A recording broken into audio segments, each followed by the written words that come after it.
Good morning, dear Holy Eden. Welcome. We're studying the entire Talmud, one page, one line at a time. Today is Monday, the 8th of ER, May 9th. And we're studying the entire Talmud, one page, one line at a time at the moment. Maseches Shabbos, chapter 16. Perek Kol Kisvei HaKodesh, page 116a. Possibly turning the page to 116b the next, hopefully by today. We are in a subject that I think is interesting and also relatable. We've been talking about Jewish books, both their value, their limitations, and how to treat them on Shabbos. Between the lines of every bit of this Gemara has, of course, been a halachic development that happens really during the time of the Gemara or the time of the Mishnah, which is that items that were once prohibited from being transcribed and written down were permitted to be written down. And therefore, some of the matters that we're discussing are more a moment in time than the practical application of these laws. And yet, the theory is also interesting because, in a way, it forced us to discuss the style, the nature of the oral tradition, why there might be advantages to keeping it oral, and why ultimately, of course, thankfully, it is transcribed. I think it's safe to say that Yiddishkeit would not have survived the last 2,000 or last 1,700 or 1,600 years had these texts not been written. And of course, we know that those who hate or hated the Jews, we talk a lot, of course, because it's always on our mind, and those who hate the Jews, many reasons why they hate the Jews, but at least some of the haters hate us for our ideas and our lifestyle and our beliefs. And much of that is, at least in part, conveyed and expressed in the Talmud. And it's a miracle that the Talmud, for example, has survived, notwithstanding all of the hatred and the attempts to make it go away. And so anyway, so that's, I guess, those are some of the tensions that are generally present in our discussion. At the moment, however, we are focusing on something that I think there is a consensus between times past and this moment, and that is we are trying to identify the sanctity of a Torah scroll. And so for a slight and brief moment, the halachas that we're discussing are more identical from times past until this day. A Torah scroll was always a holy item, and we're trying to find out at what point does and I hope I don't mean to say this in an irreverent way, but when do the organic materials that are the remnants of a Torah lose their sanctity, lose their kedusha, or at the very least have a downgraded sanctity to the point where it no longer has the greatest degree of urgency and it might no longer be saved from fire. Before the day is over, we're also going to examine, with Hashem's help, what about texts that may be holy but come from irreputable places? And we're going to read a brisa that's going to once again ask us to think about fire safety. So I'm just giving you a heads up. We might call in the modern world a trigger warning. So stand by, but we'll see that towards the end of our Gemara. Reb Beryl. I just had a further insight of why we have the oral law. Because if there was the fear of the books being destroyed, you would lose all of it. When you have an oral tradition, that they can destroy by throwing the books into the fire. Fascinating. So you're saying that there is in a certain sense, the oral tradition has a strength that the written does not, which is that it can be preserved even if the books are gone. Very interesting. And although, of course, then we become human repositories of information, and dangerous. And that's also dangerous because people are also vulnerable. Don't go there at my age, please. And it's funny, not to go off on a tangent, but in the today's Tanya, and recently in the Tanya, or actually, no, on the Parsha, there's a discussion about why a person who does a mitzvah deserves a certain degree of honor. So there's a Gemara that says that when you see a person doing a mitzvah, you should stand before them, rise in honor. And the question that the Baal Tanya alludes to, which is a question that's asked, we'll get there, God willing, one day, is this guy is a low life, not educated, not a person that embodies the Jewish virtues or values that we would think is worthy of kavod. And so just because he's doing a mitzvah, did his entire being or identity change? And you might think the answer is yes, but in this for the purposes of this vart, no, he didn't change. But when he's doing a mitzvah, in that moment, Hashem is present. Hashem's ratzon is being enacted, and the Shekhinah is present in the act of the mitzvah. And so the person isn't really a changed person. Well, he's changed in as much as he's done a mitzvah, but we're standing up to honor not the person, but the mitzvah, the commander of the mitzvah, and his presence in any person's mitzvah. And then similarly, there's honor that's given to a Torah scholar. Is it that we're honoring the person? In a way, yes. But in a way, really what we're honoring is the Torah that is become part of his identity, part of his being, and part of his memory. And it's always the tragedy when we hear about the passing of a great Torah scholar. Let's say Rabbi Kanievsky, who just passed away not long ago, or since this class has started, we've lost a number of great Torah scholars. We've lost Rabbi Steinsaltz and Rabbi Sachs. And of course, we mourn their leadership and we mourn their insight, but there's also a certain amount of knowledge and insight and perspective that's lost with their absence. And so that certainly comes to mind as well with this Vart. And we hope and we try to learn and to extract as much information and insight and perspective as we can from all the special people in the world. And it's actually a reminder that many of the great people of times past passed away at a very young age. I don't mean Moshe Rabbeinu at 120 and Rabbi Akiva at 120 and Rabbi Yochanan ben Zakkai at 120. But yeah, someone like the Arizal who passed away in his upper 30s. He only really achieved his what we call peak, although who knows what could have been accomplished for 2 years. He was essentially teaching in Tzfat, and to think of the impact that a person could have even in a short amount of time. But we daven for good, healthy, long life, and that all of our chachamim should have the opportunity to convey as much as they can, midor lador, from one generation to the other. And now let us share the screen and talk more. Is this your last thoughts, sort of rationalization or at least justification for accepting, quote, dirty money for tzedakah to build a building, to build a yeshiva, and that at the time, this person, yes, he's a drug dealer, yes, he's a thief, but this is a good deed that, not that you have to necessarily stand up for him, but it's a very complicated. I'm not certain. I'm not certain that's the case. When it comes to talking about real life events, that gets a little more complicated, but I'm not certain that is so. There's a distinction between the origin of the fund. So you might have a person that, I don't know if funds are directly linked to unethical or immoral, and that becomes a very complicated question that's beyond my pay grade. But it's certainly not a simple question to answer. And a nice vart is a nice vart, but it doesn't money can't be laundered that easily. So yeah. No, and the other thing which we'll put on my list, we're up to about 400, is forgetting about the drug deal and this and that, or the killer or whatever. But how far do we go with an honest businessman who's not shomer mitzvos? So he's a major pork producer, open 365 days a year. Does that become an issue at any point? So that's interesting. Pork, I don't think so. I take that back. There are discussions about different industries. No, but there are certain matters that you're not allowed to have hana'ah from them. Right. And so that would be a whole lot more complicated. So let's say basar v'chalav. Right. So if you were serving a treif restaurant, somebody owns a chain of treif restaurants. So it's an interesting. This is a question that I'm not going to weigh on the answer because it's complex. But there are a number of halachic response about people who inherit. There was actually a story of a religious guy who inherited a number of Wendy's franchises. Right. Or, so what do you do? And so it's an interesting question. And then just so I'm not giving the answer. I don't know the answer. We have to go look at those response on. It's not black and white.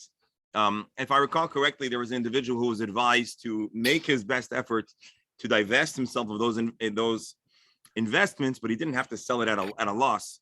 He just had to do his best. But that wasn't necessarily basar v'chalav. But also about Shabbos. There's a difference between a person who's mechalel Shabbos and a deal that came from chilul Shabbos. And so I mentioned this once before when we brought it up, and it is an enduring question that needs a comprehensive response that is beyond what I'm going to say now. But there was a story about a person telling the Rebbe that he believes we should instruct all pro-Israel businesses to work on Shabbos, because then they'll have more money to donate to Israel. And so to that, the Rebbe said, when there's a fire, and he said there's a fire, and we need to pour water on the fire. And so the Rebbe said, you're right, the funds we're sending to Israel is like water to pour at a fire. But if we're going to tell these Shomer Shabbos people to work on Shabbos, well, then they're not going to be contributing water, they're going to be contributing gasoline. Because it would be the opposite of a zchus. But that's an anecdote about a person not starting to work on Shabbos. But the long story short is probably a person should not take money that was actually done on Shabbos, but I don't earned on Shabbos. But I don't believe Jewish organizations have a strict policy. I mean, sure there are some that do to not take money from a person that is mechalel Shabbos. And good luck. When the big check arrives, the Rebbe will make a decision. No, listen, the reality is like this. No, the reality is like this. Judaism and Jews, Torah Jews, have to make sure that they're clear that there's many values that take priority over funds. And we're kind of joking, but it's of course not a joke. Money is only important in as much, I'm saying from a Jewish perspective, it's only as important as it is necessary to advance Yiddishkeit.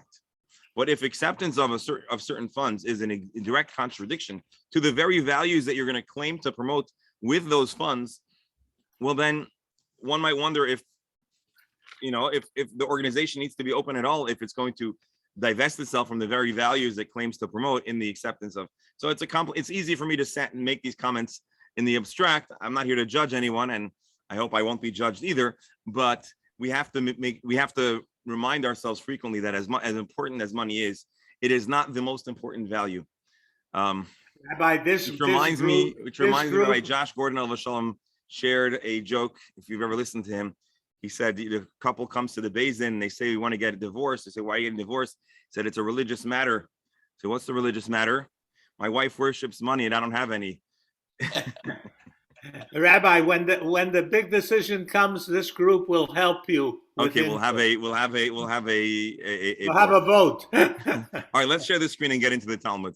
And thank you as always, Doctor, for helping keep it interesting and relevant. So we're actually in the middle of an interesting story. We were asking about how many books. No, we said if you have a Torah scroll that's damaged or a fragment, how many letters need to be present for it to warrant all of the honor and sacrifice that a Torah deserves? And so the Gemara here asserts, based on a Mishnah, or Brisa, that it's 85 letters, which are the 85 letters of the smallest book of the Torah, Vayihi ben Soa. And we clarify that if there is Hashem's name, even less than 85 letters are saved. But 85 letters is the amount of letters that we'll call a critical mass to be considered still a damaged Torah scroll. And then we had a machloket. Are we talking about if the letters are all in one space, or are we talking about an erased Torah scroll with just a few scattered letters? That was the discussion we talked about on Friday. Then the Gemara talks more about Vayihi ben Soa. Vayihi ben Soa Aaron, which we're all familiar with because we say it when we open the ark. The second verse, less familiar because we don't say it then. It has those two signs in the Torah, which actually we should get a Google image. Hold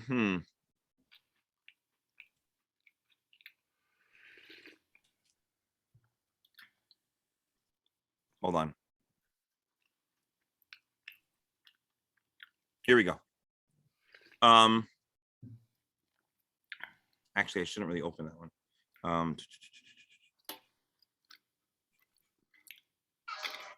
All right, none of these are really okay. Can you see my screen? Yes. Not so far. Yeah, you see my screen. Okay. Yes. So Hold on, let me open the image in a new tab. All right, here you have a little snapshot from the Torah. I found this on Google. This is not our Torah, but it does the job.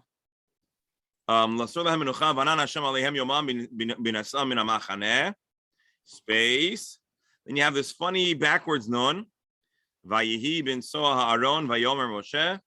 Kum Hashem v'yifut toivecha v'yanusum yisanecha mipanecha v'necho yomar shuv Hashem rivos alfei Yisrael.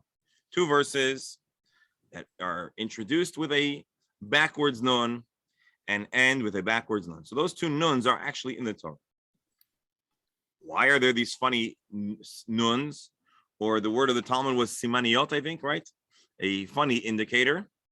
And so that's going to be our discussion now. What is it about this passage that warrants these nuns? And there are two ideas.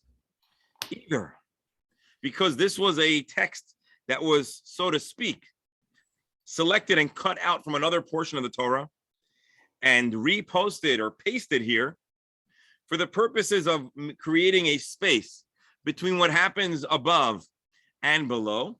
We're going to discuss this more in the Gemara. Or this is very much in place, but it's a reminder that these 4 or 2.5 lines are actually considered an entire book. And as we mentioned on Friday, and we'll review in the original source today, there are actually not 5 books of Moses, but 7 books of Moses: Bereshis, Shmois, Vayikra, Bamidbar 1, Vayihi ben Soa, Bamidbar 2, and Devarim. 7 books of Moses. Now, Rabbi, hold on. You know that we don't refer to these works as the 7 books of Moses. We call it the 5 books of Moses. But there may, according to one of the opinions that we saw, and we'll see, technically be 7 different halachically classified books.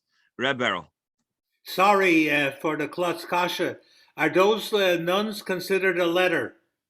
In what context? What does that mean? When we say 84 letters, would you count the nun as a letter? You know what? I don't know. That's a good question.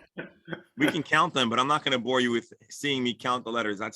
I suspect they are not considered letters. But I don't know. That's a good question. Something worthy of probing. But you can't spell nudnik without 2 nuns. Maybe that's why they reversed them. Yeah. All right. We're on to something. Yeah.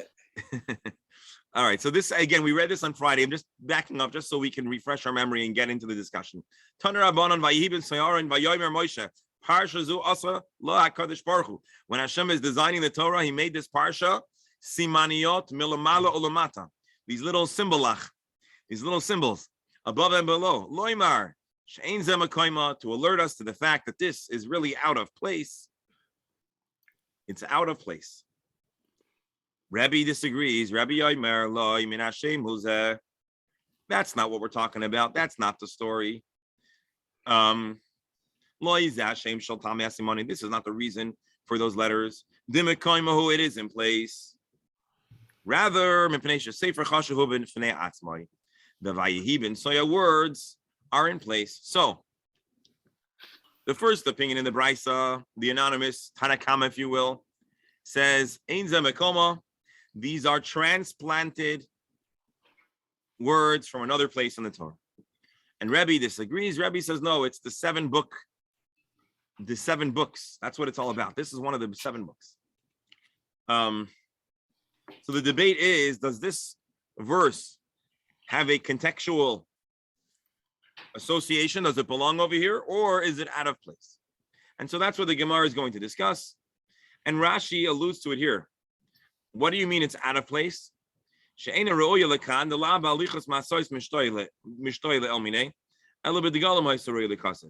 Basically, there's 2 places in the Torah, 2 contexts in the Torah. There's the discussion of the Jewish departure from Sinai, and there's the discussion of the Galim. There's a discussion of the formation that the Jewish people had in the desert. And it belonged more in the discussion of the Galim than in the discussion of the traveling from the desert. That's what it says.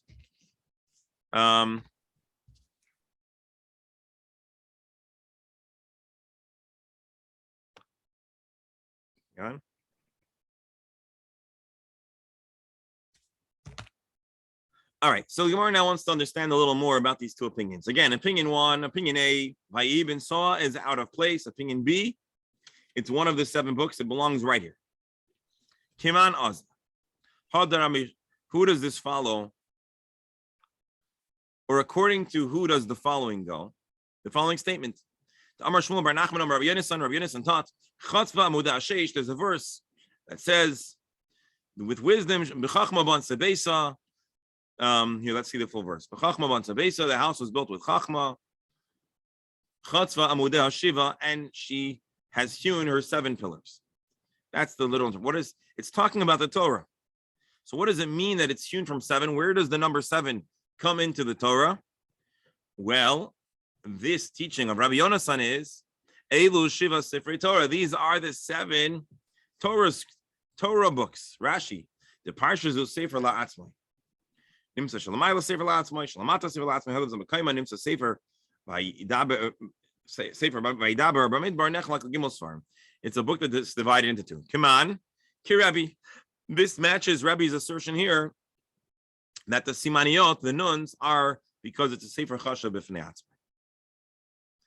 Until this point, we read last week, just doing a recap. Now we're going to move into new ground. Mantan and the Poligale de Rabbi, who disagrees with Rabbi Rabban Shimon ben Gamliel, who it's Rabbi Shimon ben Gamliel's teaching. The Tanya Rabbi Shimon ben Gamliel Omer Asida Parsha Zu Shetei Aker Mekan V'Tikasa Bimkoma. One day, this Torah portion will be taken out of its temporary location and restored to its proper place. Rashi, Asida Parshazu, La'asid, Sheyihiyu Kol HaPuraniot B'Telim, when all of the tsaris in the universe are done. V'lo Yidagul Puranot V'Yetzer Hara Batel, in a time where there will be no more tsaris, there'll be no Yetzer Hara. It's a very interesting Rashi. He could just say when Mashiach comes, but he adds this kind of, well, anyways, interesting Rashi. So when all the trouble is done, and there's no more concern for Puraniot, it'll be restored when Mashiach comes. Then this portion will go to its rightful place. The Lama Kasvakan. So why do we have this out of place inserted verse? It's there simply to divide between 2 unfortunate segments, 2 unfortunate episodes in the Torah. To give us a little breathing room between one tragedy and the next. Puranut Shniya Maihi. So what is the second tragedy? We read about how the Jewish people complained, and it leads to plague. They don't like the food. They don't like the menu. Puranut Rishona, what's the first tragedy? Vayisu Mihar Hashem, traveling away from Hashem.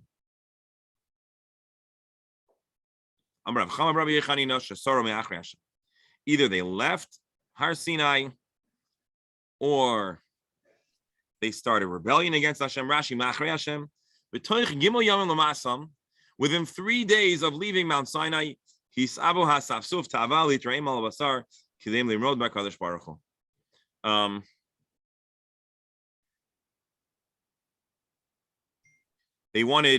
complained with Hashem and they wanted meat, etc. So 2 tragic events interrupted by a neutral narrative.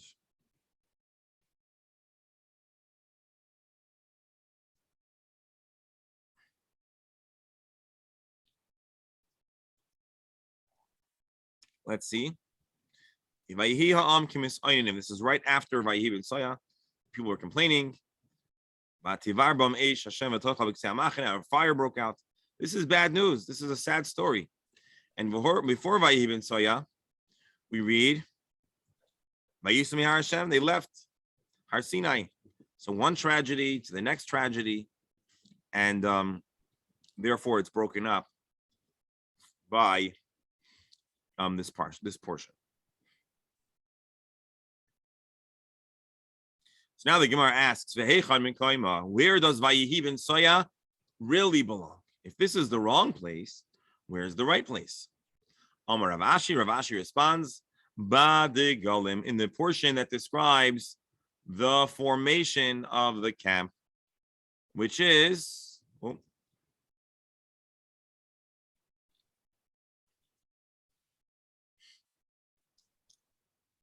excuse me. Where are the Digalim?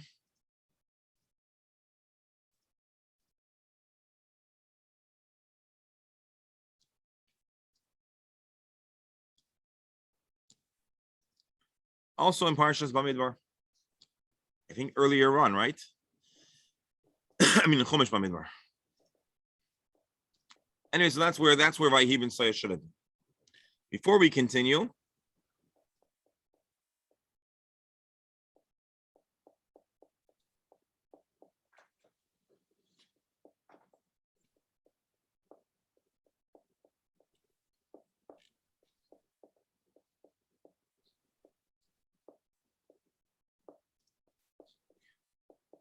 all right, so let's see Taisus first. So again, we have an interesting story. We have a parsha that seems out of place, or not that it seems out of place. There's indications that it's out of place. And it's placed there to break up between one tzara and the other tzara. And as we pointed out here, problem one is they left Har Sinai. Problem two is the kvetching about the food. And in between, we put something neutral or nice. Pirish by contrast, in this discussion, we take it for granted that there should be a demarcation between two punishments. Where does this notion come from? Usually we have one rebellion and another rebellion and another rebellion, and the issue of demarcation between punishments never rose up. Why in this particular case we need some demarcation? In this discussion, demarcation is self-obvious, but actually I don't think it is. Well, first of all, you're asking a good question. But first, the reason why we have those notes are not because of one tragedy and the other tragedy. We literally, the Gemara is asserting that Hashem literally took two psukim, tore them out of one place in the Torah, and inserted them here, or Hashem edited the text of the Torah to cut and pasted two verses from one place and placed them here. The demarcation is not about the difference between two tragedies. It's to let us know that this parsha really is out of place. But the question I think you're really asking is a good question, which is, and the reason why I know it's a good question is not just because I thought of it too, but because the commentaries who I glanced at that I was going to share with you also asked this question. We have other instances where we have one tragedy after the other, and we don't find that Hashem cuts and pastes. The whole Torah would be one big mess of cutting and pasting if we had this extremely important value of needing to cut and paste. So that's a good question. In a moment, I'll take a look at the Ben Yoyada to see if he gives us an answer that we're satisfied with. Rabbi, yes, maybe the clue is one of timing, that it was so close to Sinai. So I think Tosfos makes this point. The first tzara we said was that they abandoned Hashem. Pirish by contrast, so Rashi actually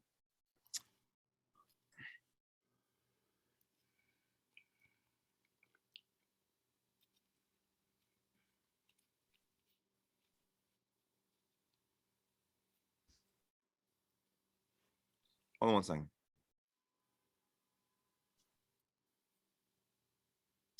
Okay, so actually what happens over here is something funny. I explained to you, and I didn't explain Rashi's position when I taught the Gemara. So here, let's look at Rabbi Steinsaltz for a moment. What's the first punishment?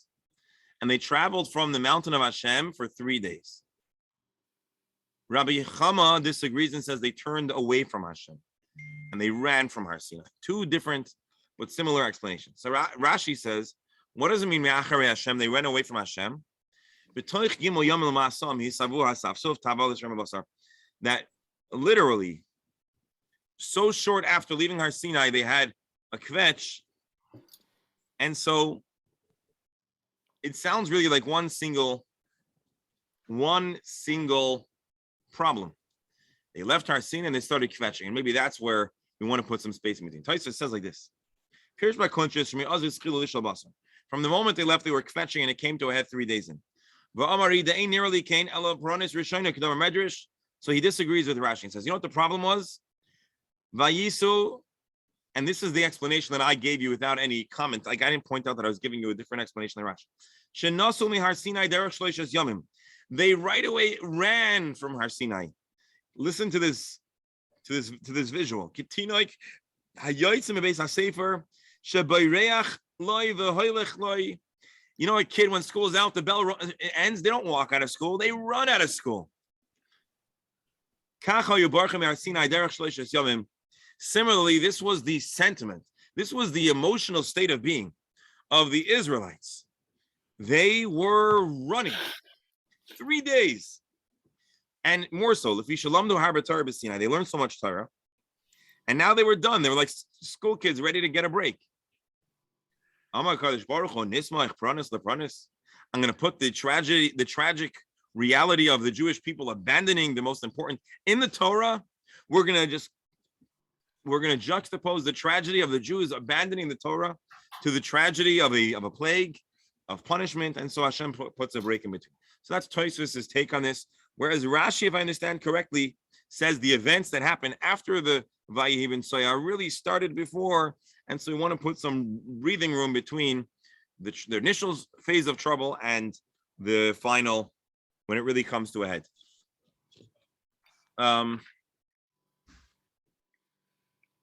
The Ben Yehuda asks the professor's question. Let's just take a look.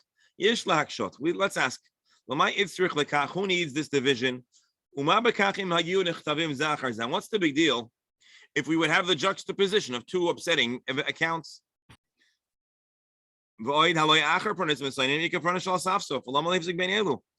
He says another good point, which is, I think the professor made this point. Let's take a look. They were complaining there was a fire. They call the place Tavera. And then there's another problem. I said this as one episode, but really it's two stories. First, the people complained, and there was a plague broke out.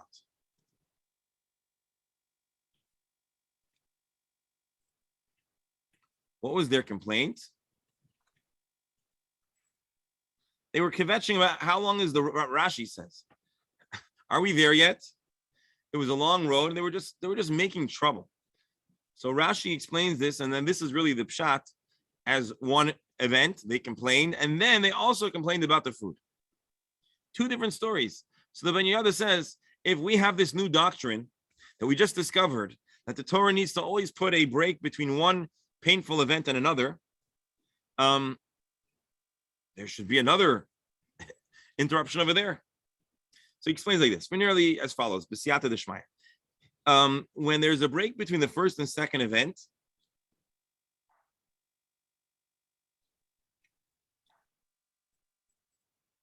the reason why their break is over here is to teach us that they were all connected. The Torah, when they were actively engaged in Torah study, that was their protection, not only from trouble, but also from making these terrible spiritual mistakes. The Torah prevented them from getting into trouble. Even the sorrow, as soon as they left, it was an indication that they were done. As Tosfos quoted, now that they're running with absolute joy to get out of class,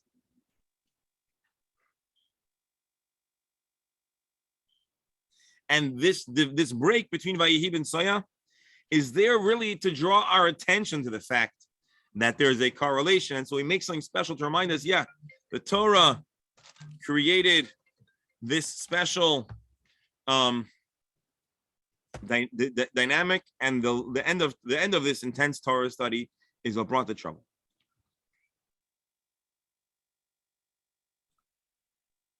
So anyways, that's the point. So he says, what he's saying basically is there's something unique about these two events that in a way we're breaking them up, but in a way we're drawing our attention to their connection. All right, take it or leave it, but that's that. The Gemara, all right, any thoughts or comments before we continue? Alan, we don't hear you.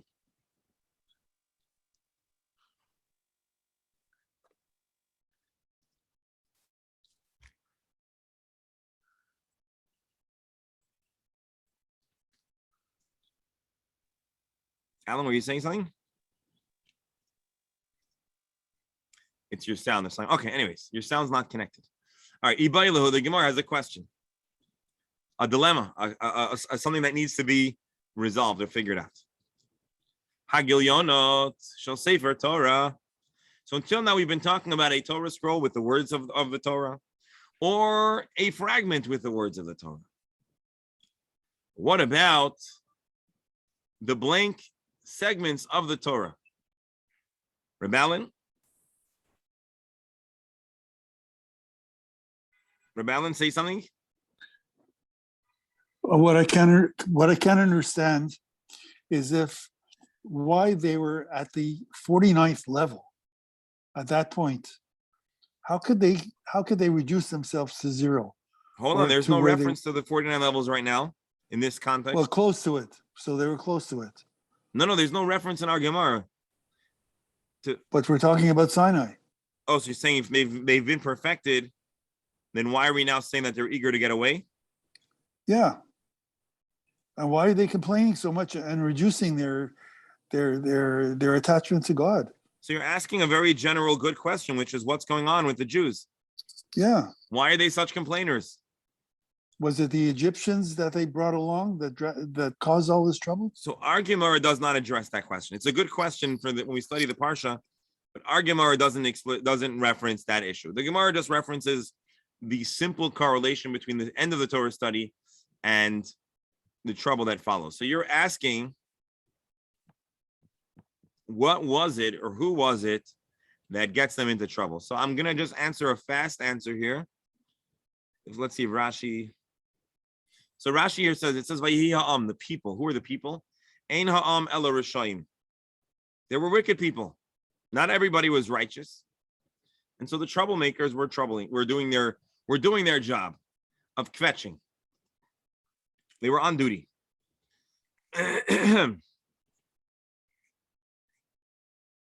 Just looking to see if anybody else gives us any other commentaries make it clear that they were complaining about how long they wanted to know if they were there yet. It was a long trip. It was a 3-day trip. They'd been relaxing for a while, and they wanted to get out. How could they have the chutzpah to ask for meat when they have so much livestock? That's a question. That's the big question. That's a question that's beyond. I'm saying that's a big question. That needs its own Gemara. It needs its own, its own moment. For sure. I just want to here one more.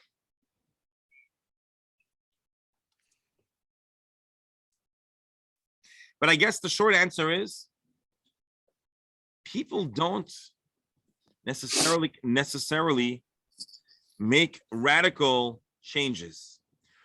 For a change to really be real, it needs to be a slow and gradual process. And even then, a person needs to always, resist reverting back to. So we have people that could probably talk more to this. But for example, we have the 12-step program and people that struggle with addiction. And so one of the pillars of that program is acknowledging that we're constantly going to struggle. But certainly rapid and vast changes are not enduring. So if you're looking for an agadic or a medrash kind of perspective on how the Jews could be so ungrateful or how could they revert back, the answer is because they're humans and humans can go through big changes, but permanence is harder to achieve than we think. All right, let's see the next Gemara. Ibaylo. Hagilyonim shall sefer Torah. What about the margins? Are the margins of a Torah holy? Do the margins warrant saving? So take a look over here, even though this is not a picture of a full sheet of the Torah, but it's one column, and on the sides there are margins. The Torah is described as shachar al gabei lavan. It's white ink on black pages, and there's columns on both sides. Rashi, klafim chalakim, the empty klaf, the kasalka daita chashta. At this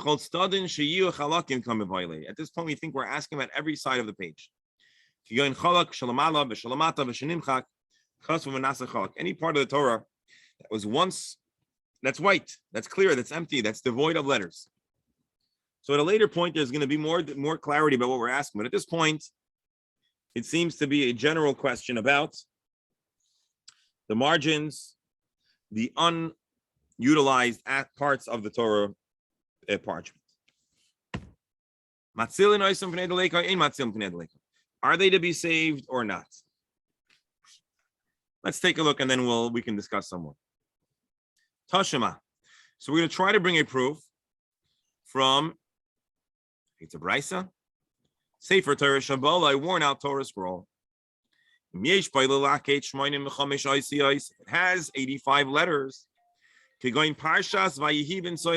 example, or that's like as many letters as in Vayihi ben Soah.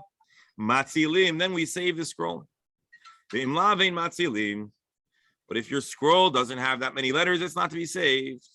The Gemara says, if you think that the margin is to be saved, well then Teifuk Lemishum Gilyon Didei. Then the Gemara could say, hey, although there's no letters, margins are also important. So from here we should be able to infer that margins don't warrant, or the parts of the parchment that don't have letters on don't warrant being saved. And the Gemara pushes back and says, no, there's no proof here. You know why?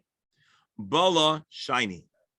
Maybe a Torah scroll that's erased, that the letters are wiped off, has less sanctity than a Torah scroll with holy letters with margins attached to it. So maybe margins or parts of the Torah scroll that are not written upon, but it's attached to the written letter, that might have a greater degree of sanctity than a Torah that's totally erased. Rashi, Kivan Shabala, a Torah that's been wiped out, Av Hagil Yom Batal. Maybe then it loses its sanctity, period. Here our question is, Shehagilyonin kayamin ela shaktav halach. Here we're talking about that maybe someone trimmed the margins, but they were associated with a proper Torah scroll. And there we have a question of if they are to be used. So the bottom line, the Gemara doesn't have an answer that they are saved. The Gemara doesn't have an answer that they're not saved. The Gemara is going to be in search now for another source to prove the halachic status of the margins of the Torah scroll. Tashema. Let's try to identify the halachic status of the margins of a Torah scroll. Another source. Sefer Torah Shenimchak, a Torah scroll that's erased. If there are sufficient letters interspersed, that there are 85 letters, it should be saved. The Brisa says a Torah scroll needs to have 85 letters. Why do you need to have any letters?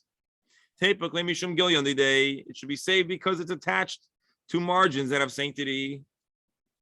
So my answer is no.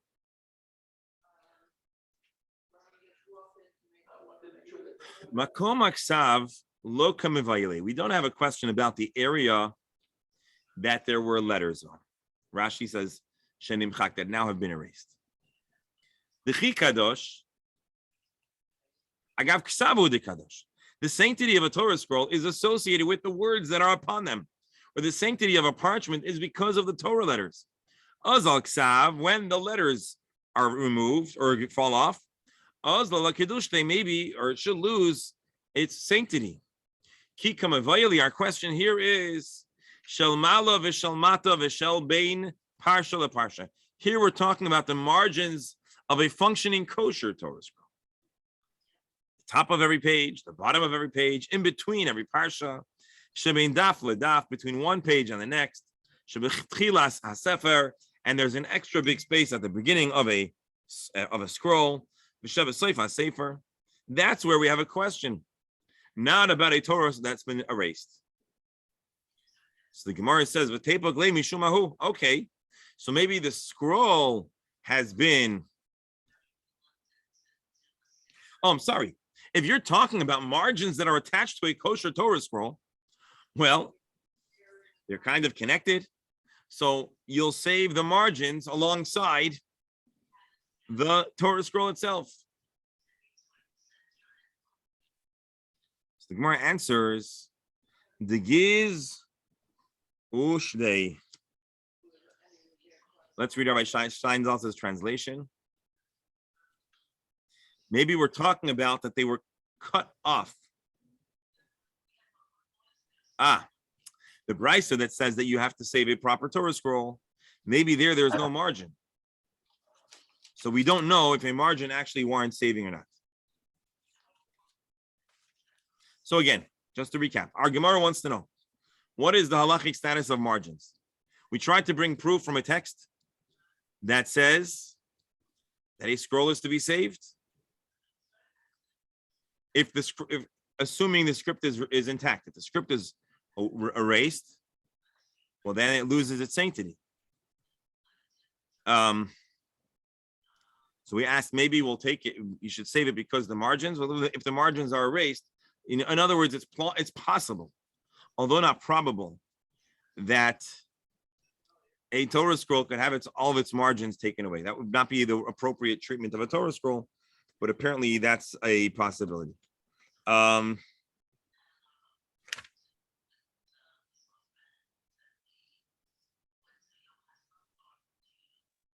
Interesting. To me, and some of the commentaries, this sounds a little bit of a stretch. We'll have to take. Let me read Rashi. We asked, we should save the scroll that's been erased. Even though it doesn't have ample letters. Because that very Torah scroll still has the margins that have been unchanged. From here we should infer that you don't save margins. And the Gemara answers, Mashani, the guy is maybe there are no more margins. All that remains is the part of the Torah scroll that had the words, and now the words were erased. That's how we explain it. Let me see if anyone else has a different take.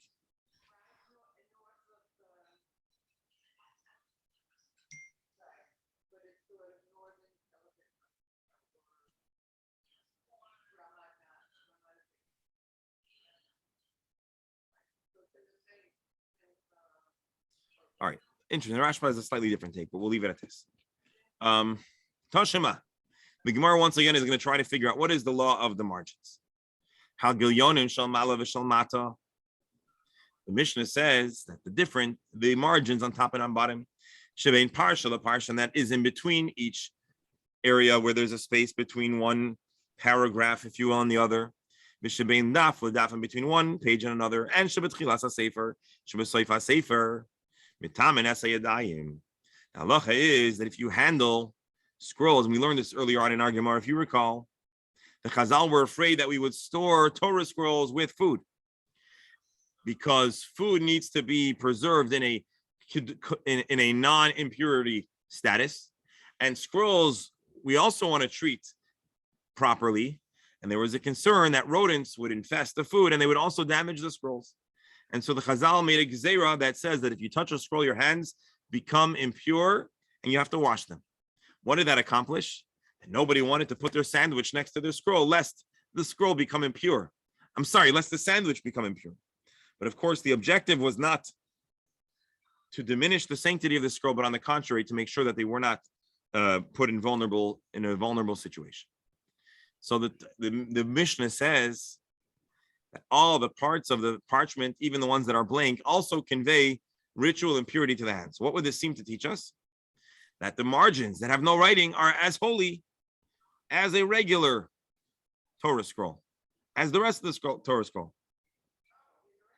So the Gemara says, no, there is no proof. Dilma agav sefer Torah shai. Maybe because they're attached to a sefer Torah, Rashi shalonim chak sava sefer elakulo kayam. Says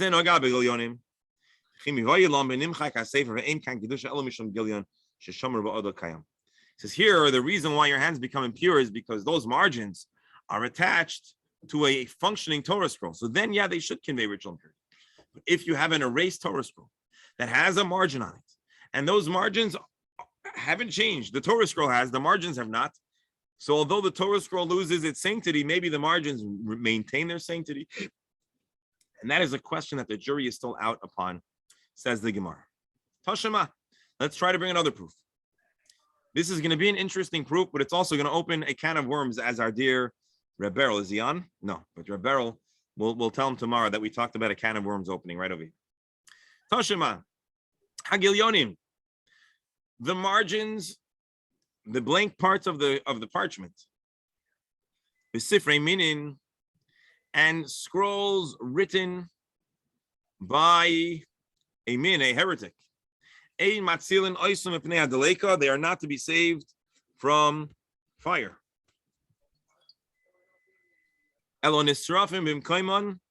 They should be allowed to burn. Hain, the Askara saying, the whole scroll, even and alongside the names of Hashem. Rashi, Sifrei Minim, Misharsim Lavoida Zara, V'Kasval Torah Nevi'im Ksuvim, Ksav Ashuras Lashon Kodesh. You might have a temple that serves Avodah Zarah, but they have for themselves written a Torah scroll with all the precision on the right parchment, with the right letters, the right font, the right language. Because they were created by Minim, they are not just neutral, but they should be allowed to be burnt.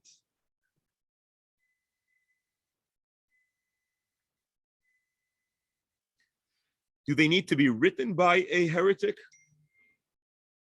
Or just owned or transcribed? Tosfos disagrees with Rashi. Rashi writes, because Fulahem Torah Nevi'im. Tosfos writes, Demayri bin Nimso biyad minim. It has to be that it's in the ownership of the min. The Kosvan min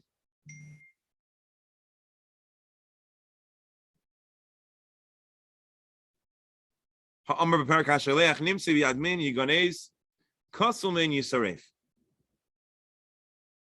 Tosfos wants to say we're talking about that they own it, but not necessarily that they wrote it. Okay, either way.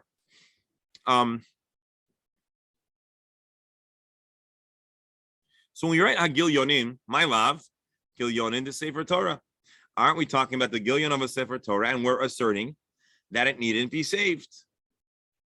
So what do we see here? That a Gilyon does not need to be saved. It doesn't maintain any sanctity. Then, of course, the Gemara pushes that up and says, "Look, Gilyon in the Sefer, meaning we're talking about the margins of the very Sefer that was written by the heretic." So the Gemara says, "I don't understand your question, or I don't understand your assertion. Hash the Sefer minim gufayu matzilin. If you're not allowed to save the work, Gilyonim ivaye, do you think that the margins or the blank pages do have kedusha?" So the Gemara answers, "Hachi ka'amar v'sifrei minin harei hein ki gilyonim." The work of a min is allowed to be burnt because it is halachically identical to a gilyon. And what does this tell us? That you do not save a blank part of the parchment in isolation from a Torah scroll. So, not that we want to damage the margins of a Torah scroll or the blank pages, but they do not have the kind of sanctity that would warrant a waiver and preservation on Shabbos. Rabbi, Yes. I have a terminological question, and probably it's a question about customs. How do we define a sefer which is written by minim? That is, do we need a definition of minim? Are they Christians or some other idolaters? And when they write the scroll, say, putting aside the question why they do that, how do we mark this scroll as one written by minim? So you're asking, what is why do the we definition keep this scroll at all? And how would you know? Yes. Is And there why, some if kind you of do know, why would you put it in your along with other kosher Torahs? Right. So I'm going to answer the easiest question first, which is, suppose that the scroll that was written by a min is being consumed by fire in the temple or the rabbi or the religious practitioner's home. So hypothetically, we can come up with a scenario where we don't need a visible or visual identifier. But the question that we need to address, and the time doesn't allow for today, but what we want to actually probe tomorrow with Hashem's help is, who are these minim? how expansive or restricted is this a principle? Since when? And Tosfos really asks this question. But if you're really a heretic who doesn't believe in Hashem and the Torah, why are you writing an authentic Torah scroll? Is it for commercial purposes? Do you believe in the sanctity? Is Amin a Jew? And so there's a lot of questions that need to be probed. And with Hashem's help, that's where we will pick up tomorrow. And then we'll see the can of worms has just been cracked open a drop. We're going to continue along these lines. But assuming we could identify that a Sefer Torah shenichtav min, at the very least at this point, we would not save it from fire. And we'll find out soon if there's even additional treatments. Are we proactively allowing them to find fire? And is there any sanctity? And are there any applications today? I may be overpromising on the applications for today, but the rest of it, let's look into. And with Hashem's help, we'll meet up tomorrow. My dear friends, I want to thank you all for joining us for this Gemara. And tomorrow we'll, with Hashem's help, please mark your calendars. Tomorrow will be an exciting discussion with Hashem's help. And I pray for good, we all pray for good news for all of Klal Yisrael, our dear brothers and sisters in the land of Israel, times that need a lot of blessing, and for our dear members of our Chabura, for their well-being, health, and happiness, those that we see, those that hear but don't see, and those that see but don't hear, and everyone in between. We should have good news for everyone. Ayasher Kayachal, thank you so much. And again, please join us tomorrow, Be'ezer Hashem. Professor, I'm sorry to keep this hanging. It's okay. I can wait. I have been waiting a long time anyway. I'm sure you have ideas to share on this as well, so I look forward.